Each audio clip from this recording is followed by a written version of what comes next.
Hello everyone and welcome to another Starfield video. My name is Brian if you happen to be new to the channel, but for returning subscribers, you have joined an army of almost 65,000. We're actually just under 300 subscribers before we cross over that next milestone. So I do want to say an appreciative thank you so much for coming and checking out my content. But we've got a lot to talk about today, especially how Starfield stacks up against Skyrim. And I think this is a real important comparison because as we look at this game and what it can be, Skyrim is going to be the natural thing I think our minds kind of head towards, where we start to think about these sizes. But I also want to kind of bring into the reality of what's happened since Skyrim has released some, I believe, 11 years ago, if my math brain time all checks out correctly. Now, as we dive into this video, huge shout out to you guys supporting my last Starfield video. Almost 200 likes on that video, and maybe I can push a challenge on this video. If you guys want to try and get this video to 200 likes, that would be freaking huge. Obviously, this does a lot better than some of my other content, as my last Final Fantasy video, whopping 4 likes. I need to do better at the call to action, but I do appreciate y'all's support. So there's the challenge. I hope you guys crush it. If we do, we'll make more Starfield content because it's fun to talk about this game. I'm really excited for launch. But let's talk about that because we're talking about file sizes. How does Starfield actually stack up against Skyrim? Well, if we go back in time, Skyrim coming in its original form at a whopping 4 gigabytes. And it's been confirmed that Skyrim is going to require 125 gigs. Now, there's a thing to make sure you are aware of. Size doesn't necessarily equate to fun, but the reason why we're talking about it is because a lot's happened since the original Skyrim has released. Obviously, the shift to 4K takes those assets and multiplies them, but it does speak to the size and scope of what Starfield actually is. With over like 100 solar systems, they believe 1,000 explorable planets, some of it procedural, some of it obviously handcrafted. I, for one, am hoping, in a way, like it wouldn't be really kind of funny if there was an Elder Scrolls, a Skyrim putting Skyrim in Starfield, I think would be absolutely mind-boggling. You guys can let me know if you agree, if you feel the same way. But I, for one, am just ultimately just kind of curious. Now, when it comes down to this, you should also know that pre-downloads have already started. I believe that actually rolls out on PC. If it hasn't today, we'll be rolling out very, very soon. But you can also pre-download it because 125 gigs is still a massive amount. But don't necessarily chalk up that there won't be a day one patch, as the game is set to go live early access on September 1st, and then for everybody else on September the 6th. But I personally am very excited.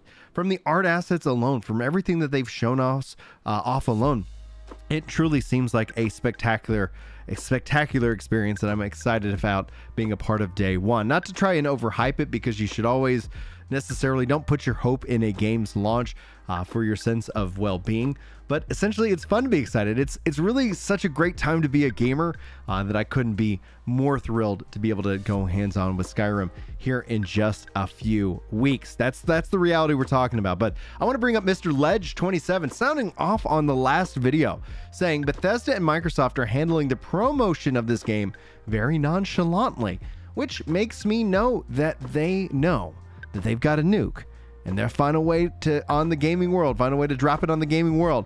For them, it's the quiet trust that it is good. So do you kind of identify with Mr. Ledge here? Do you feel that it's the quiet before the storm, that the confidence in which that they are ready to really release this game out on the world and let people just experience it? I do appreciate that I can play this on PC and console.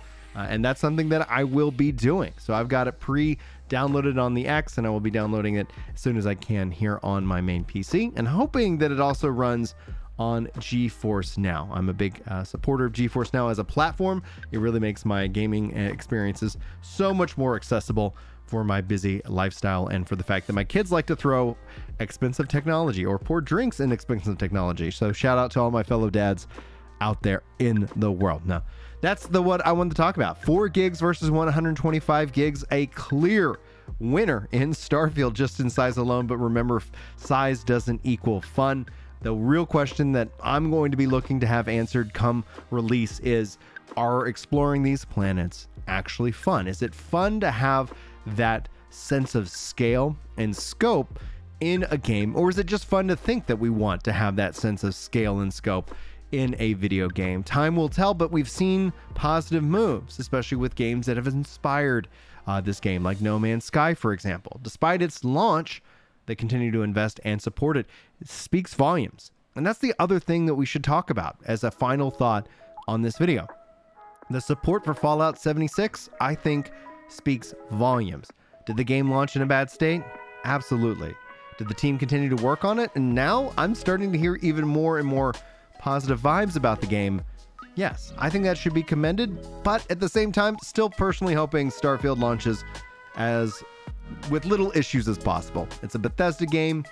It does, kind of bring into mind that there probably will be issues. There will be conversations about the engine. There will be so much more to talk about. If you guys are watching this on YouTube, thanks for hitting that like button. I appreciate you.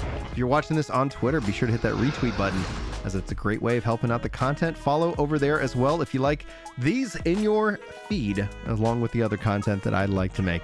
That's it, guys. That's it for the video. You guys have a wonderful, wonderful day. And hopefully I'll see you in my next video sometime tomorrow. But until then, take care.